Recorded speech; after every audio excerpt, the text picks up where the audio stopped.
तो आज हम सुनेंगे शनिवार व्रत व कथा। शनिवार व्रत की विधि। इस दिन शनि की पूजा होती है।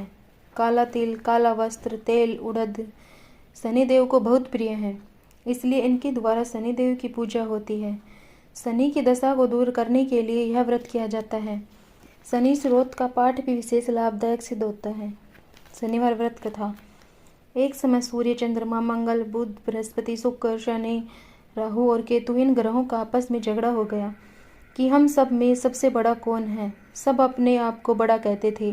जब आपस में कोई निश्चय न हो सका तो सब के सब आपस में झगड़ते हुए इंद्र के पास गए और कहने लगे कि आप सब देवताओं के राजा हो, इसलिए आप हमारा न्याय करके बतलाओ कि हम 9 ग्रहों में सबसे बड़ा कौन है।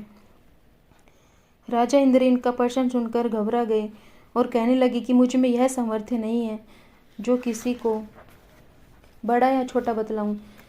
मैं अपने मुख से कुछ नहीं कह सकता हूँ। हाँ, एक उपाय हो सकता है। इस समय पृथ्वी पर राजा विक्रमादित्य दूसरों के दुखों का निवारण करने वाला है, इसलिए तुम सब मिलकर उन्हीं के पास जाओ, वही तुम्हारे दुखों का निवारण करेंगे। ऐसा वचन सुनकर सभी ग्रह देवता चलकर भूलोक में राजा विक्रमादित्य की सभा में जाकर उपस्थित हुए और अपना प्रश्न राजा के सामने रखा।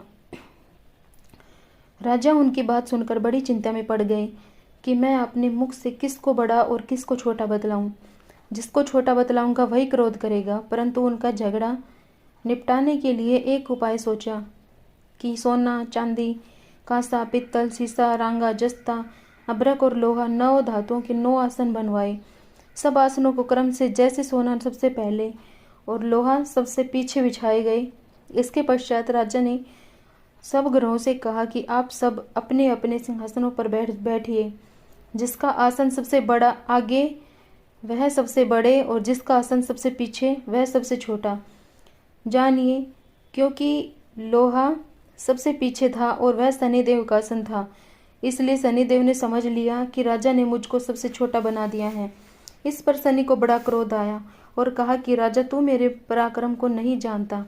सूर्य 1 राशि पर 1 महीना, चंद्रमा 2.25 महीना 2 दिन, मंगल 1.5 महीना, बृहस्पति 13 महीने, बुध और शुक्र 1 महीने, परंतु मैं एक राशि पर 2.5 अथवा 7.5 साल तक रहता हूँ। बड़े बड़े देवताओं को भी मैंने भीषण दुख दिया है। राजन सुनो, राम जी को 7.5 आई और वनवास हो गया और रावण पर आई तो राम ने लक्ष्मण के साथ सेना लेकर लंका पर चढ़ाई कर दी, रावण के कुल का नाश कर दिया। हे राजा, अब तुम सावधान रहना। राजा कहने लगा, जो कुछ भाग्य में होगा देखा जाएगा। उसके बाद अन्य ग्रह तो प्रसन्नता के साथ चले गए, परंतु शनिदेव बड़े क्रोध के साथ वहां से सिधारे। कुछ काल व्यतीत हो जाने पर जब राजा को 7.5 की दशा आई तो शनिदेव घोड़ों के सौदागर बनकर अनेक सुंदर घोड़ों के साथ राजा की राजधानी में आए। जब राजा ने सौदागर के आने की खबर सुनी तो अश्वपाल को अच्छे अच्छे घोड़े खरीदने की आज्ञा दी। अश्वपाल ऐसी अच्छी नस्ल के घोड़े देखकर और उनका मूल्य सुनकर चकित हो गया और तुरंत ही राजा को खबर दी। राजा उन घोड़ों को देखकर एक अच्छा घोड़ा चुनकर सवारी के लिए चढ़ा। राजा घोड़े की पीठ पर चढ़ते ही घोड़ा जोर से भागा। घोड़ा बहुत दूर एक बड़े जंगल में जाकर राजा को छोड़कर अंतर्ध्यान हो गया। इसके बाद राजा अकेला जंगल में भटकता फिरता रहा। बहुत देर के पश्चात राजा ने भूख और प्यास से दुखी होकर भटकते भटकते एक गवाले को देखा। गवाले ने राजा को प्यास से व्याकुल देखकर पानी पिलाया। राजा की उंगली में एक अंगूठी थी, वह उसे निकालकर प्रसन्नता के साथ गवाले को दे दी और शहर की ओर चल दिया। राजा शहर में पहुंचकर एक सेठ की दुकान पर जाकर बैठ गया और अपने आप को उज्जैन का रहने वाला तथा अपना नाम वीका बतलाया। सेठ ने उसको कुलीन मनुष्य समझकर जल आदि पिलाया। भाग्यवश उस दिन सेठ की दुकान पर बिक्री बहुत अधिक हुई। तब सेठ उसको भाग्यवान पुरुष समझकर भोजन कराने के लिए अपने साथ ले गया। भोजन करते समय राजा ने आश्चर्य की बात देखी कि खूंटी पर हार लटक रहा है और वह खूंटी उस हार को निगल रही है। भोजन के पश्चात कमरे में आने पर जब सेठ को कमरे में हार न मिला तो सबने यही निश्चय किया कि सिवाय वीका के और कोई इस कमरे में नहीं आया, अतः अवश्य ही उसी ने हार चोरी किया है। परंतु वीका ने हार लेने से मना कर दिया। इस पर 5 7 आदमी इकट्ठे होकर उसको फौजदार के पास लाए। फौजदार ने उसको राजा के सामने उपस्थित कर दिया और कहा कि ये आदमी तो भला प्रतीत होता है, चोर मालूम नहीं होता, परंतु सेठ का कहना है कि इसके सिवाय और कोई घर में आया ही नहीं, अवश्य ही इसी ने चोरी की है। तब राजा ने आज्ञा दी कि इसके हाथ पैर काटकर चोरगिया किया जाए। राजा की आज्ञा का तुरंत पालन किया गया और विका के हाथ पैर काट दिए गए। इस प्रकार कुछ काल व्यतीत होने पर एक तेली उसको अपने घर ले गया और कोहलू पर उसको बिठा दिया। विका उस पर बैठा हुआ जवान से बैल हाँकता रहा। शनि की दशा समाप्त हो गई और एक रात को वर्षा ऋतु के समय वह मल्हार राग गाने लगा। उसका गाना सुनकर उस शहर के राजा की कन्या उस राग पर मोहित हो गई और दासी को खबर लाने को भेजा कि शहर में कौन गा रहा है। दासी सारे शहर में फिरती फिरती क्या देखती है कि तेली के घर में चौरंगिया राग गा रहा है। दासी ने महल में आकर राजकुमारी को सब वृतांत सुना दिया। बस उसी क्षण राजकुमारी ने अपने मन में यह प्रण कर लिया, चाहे कुछ भी हो, मैंने इस चौरंगिया के साथ विवाह करना है। प्रातःकाल होते ही जब दासी ने राजकुमारी को जगाना चाहा तो राजकुमारी अनशन व्रत लेकर पड़ी रही। तब दासी ने रानी के पास जाकर राजकुमारी के न उठने का वृतांत कहा। रानी ने तुरंत ही वहां पर आकर राजकुमारी को जगाया और उसके दुख का कारण पूछा तो राजकुमारी ने कहा कि माता जी, मैंने यह प्रण कर लिया है कि तेली के घर में जो चौरंगिया है उसी के साथ विवाह करूंगी। माता ने कहा, पगली, यह क्या बात कर रही है? तुझको किसी देश के राजा के साथ परणाया जाएगा। कन्या कहने लगी कि माता जी, मैं अपना प्रण कभी नहीं तोड़ूंगी। माता ने चिंतित होकर यह बात राजा को बताई। तब महाराज ने भी आकर यह समझाया कि मैं अभी देश देशांतर में अपने दूत भेजकर सुयोग्य, रूपवान एवं बड़े से बड़े गुणी राजकुमार के साथ तुम्हारा विवाह करूंगा। ऐसी बात तुमको कभी नहीं विचारनी चाहिए। कन्या ने कहा, पिताजी, मैं अपने प्राण त्याग दूंगी परंतु दूसरों से विवाह नहीं करूंगी। इतना सुनकर राजा ने क्रोध से कहा, यदि तेरे भाग्य में ऐसा ही लिखा है तो जैसे तेरी इच्छा हो वैसा ही कर।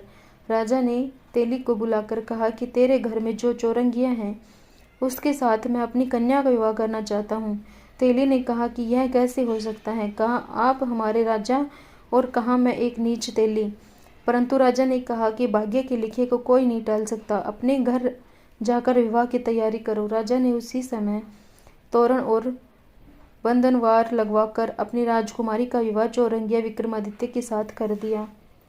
रात्रि को जब विक्रमादित्य और राजकुमारी महल में सोए तो आधी रात के समय शनिदेव ने विक्रमादित्य को स्वप्न दिया और राजा से कहा, राजा, कहो मुझको छोटा बतलाकर तुमने कितना दुख उठाया। राजा ने क्षमा मांगी।